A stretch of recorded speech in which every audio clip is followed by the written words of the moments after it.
Want to change your Instagram bio and refresh your profile? In this quick guide, I'll show you how to do it in just a few taps.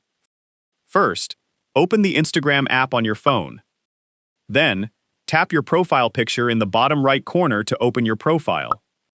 Now, tap Edit Profile, just below your profile picture. Here, you'll see several options that you can customize on your profile. Next, tap Bio. You can now edit your current bio or replace it. For example, you could add YouTuber and content creator, or write a short description about yourself. Once you're happy with your new bio, tap Done in the top right corner to save your changes. Your updated bio will be added to your profile.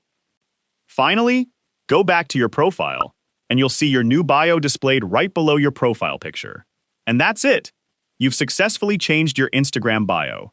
If this guide helped you, hit the like button, subscribe to the channel, and check out more Instagram tips. Thanks for watching.